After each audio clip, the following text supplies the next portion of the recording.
அந்த கேட்டுக்குள்ள போறான். அப்படியே அதே நேரத்துல பிரசிடென்ட் கோன்ங்கிற ஒருத்தர் பேசிக்கிட்டு இருக்காரு. கவர்மெண்ட் ஆளுங்க கூட மீட் பண்ணி பேசுனதுல அவனுங்க என்கிட்ட என்ன கேட்டானுங்கன்னா, டஞ்சன்ல கிடைக்கிற ஸ்டேபிளான எல்லாத்தையும் கேக்குறானுங்க. அத ஒரு ரிக்வெஸ்டா எடுத்துக்கிட்டா கூட டஞ்சனா கிடைக்கிறத வச்சுதான் நம்மளோட வாழ்வாதாரமே இருக்கு அப்படின்னு அவரோட கையில இருக்கிற கிறிஸ்டலை பாக்குறாரு. சோ இதை வச்சுதான் காசு பாக்குறானுங்க. ஒரு வழியா ஒண்ணு கிடைச்சிருச்சுன்னு நம்ம ஹீரோ சந்தோஷப்பட்டோம். அடுத்த சைடுல ஒரு காப்ளின் வந்து நம்ம ஹீரோ அட்டாக் பண்ணுது. அப்படி அட்டாக் பண்ணதுல நம்ம ஹீரோக்கு பயங்கரமா அடிபட்டுருது. அவனுக்கு பயங்கரமா அடிபட்டிருக்கு. போய் ஹீல் பண்ணுங்கிற மாதிரி இவர் சொல்றாரு. அப்படி அவர் ஹீல் பண்ணிக்கிட்டு இருக்கும்போது நம்ம ஹீரோ அவங்க எல்லாரும் சண்டை போட்டுட்டு இருக்கத பாக்குறான். அது இந்த வெப்பன்ஸ் எல்லாத்தையுமே ஹை ரேங்க்ல இருக்கிற மாஸ்டர்ல இருந்து கிடைக்கிற கிறிஸ்டல் வச்சு தான் உருவாக்குவானுங்க. ஏன்னா அதை வச்சு மட்டும்தான் ஹை ரேங்க்ல இருக்கிற பீஸ்ட் எல்லாத்தையும் அழிக்க முடியும். அதே மாதிரி அந்த டஞ்சன்ல கிடைக்கிற கிறிஸ்டல் வச்சு கூட உருவாக்கலாம். ஆனா அந்த அளவுக்கு அது ரொம்ப ஸ்ட்ராங்கா இருக்காது. ஆனா கவர்மெண்ட் இந்த பவர் எல்லாத்தையுமே வேற மாதிரி யூஸ் பண்ண பாக்குறாங்கிற மாதிரி சொல்றாரு. அது வேற எதுல புது பவர் சோர்ஸா இது யூஸ் பண்ணலாம்ங்கிற மாதிரி சொல்ல வரானுங்க. இது நல்ல விஷயம் தான். இருந்தாலும் இதை வச்சு எப்படி எலக்ட்ரிசிட்டி கண்டுபிடிக்க போறாங்கிறது எனக்கு தெரியல. அது கண்ட்ரஸ் எல்லாரும் ரொம்ப முக்கியம். ஏன்னா அவங்களால மட்டும் இந்த கிறிஸ்டலையும் எடுக்க முடியுங்கிற மாதிரி இவர் சொல்றாரு. இங்க இவங்களே இந்த பீஸ்ட போடுதல நினைச்சு ரொம்ப சந்தோஷப்படுறாங்க. அதே மாதிரி இவரு நம்ம ஹீரோக்கு அட்வைஸ் பண்றா. இதுக்கு முன்னாடி போன டஞ்சன்ல நீ பயங்கரமா அடி வாங்கிட்டு வந்திருக்க. இதுக்கப்புறம் இதே கண்டினியூ பண்ணினா நீ பயங்கரமா அடி வாங்குவ. ஹீரோ என்ன மன்னிச்சிருங்கிற மாதிரி சொல்றான். உன்னோட மன்னிப்பை யாரு கேட்டா உனக்கு ஏதாச்சும் ஆயிடுவாங்கிற மாதிரி நான் கவலைப்படுறேன். அது இவங்களுக்கு கிடைச்ச மான கிறிஸ்டல் வச்சு பாக்குறப்ப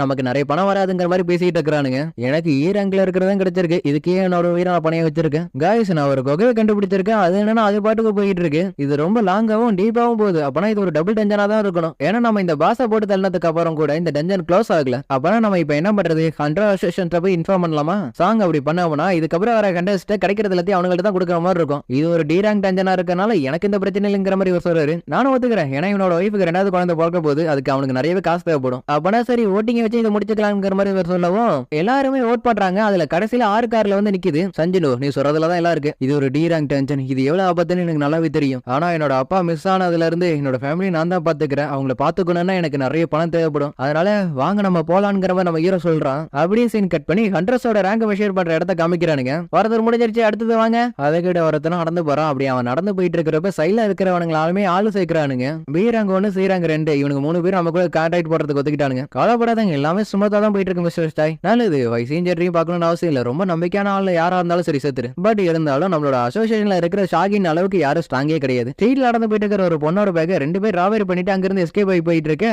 இதை கவனிச்ச ஒரு பொண்ணு என்ன பண்றானா அடுத்த செகண்ட் ஒரு அண்டர் பெல்ட் அடிச்சு அவனுங்கள்ட்ட அந்த ஹேண்ட் பேக் பிடிக்கிறா. பேக் பெரிய கொடுத்த பொண்ணு இவள்கிட்ட வந்து தேங்க்ஸ் சொல்ல அப்பதான் தெரியுது இவதான் அந்த சாகின்னு. அதுக்கப்புறம் அடுத்த நொடி இவளை பாக்குறதுக்காக கூட்டம் கூட ஆரம்பிச்சிருது. இவன் இவங்கள்ட்ட இருந்து தப்பிக்கிறதுக்காக ஜம்ப் பண்ணி அங்கிருந்து எஸ்கேப் ஆயிடுறா. அப்படி அதே நேரத்துல இவனுங்க எல்லாரும் 40 நிமிஷம் அந்த குகைக்குள்ள நடந்து போயிட்டு இருக்கானுங்க. பாச போட்டு தள்ள 1 மணி நேரத்தை கேட்டு க்ளோஸ் ஆயிடும். அதுக்குள்ள நம்ம இங்க இருந்து போயிடலாம்ங்கிற மாதிரி கேட்கறான். பேலன்ஸ் 20 நிமிஷம் இருக்கு கண்டிப்பா போயிடலாம். ஹீரோயின் மன்னிச்சிருங்கிற மாதிரி சொல்லவும் நீ மன்னிப்பு கேட்கணும்னு அவசியம் இல்ல. ஆனா ஒன்ன பத்தி கொஞ்சம் யோசிச்சு பாத்தியா? அந்த கத்தி மட்டும் கொஞ்சம் ஆழமா போயிருந்துச்சு கண்டிப்பா நீ செத்துருப்ப. இப்படின்னு இவன் நம்ம ஹீரோ பிடிச்சு திட்டிக்கிட்டு இருக்கிறா. நான் ஜேக்கு தேங்க்ஸ் சொல்லணும். ஏன்னா அவ பி ரேங்க்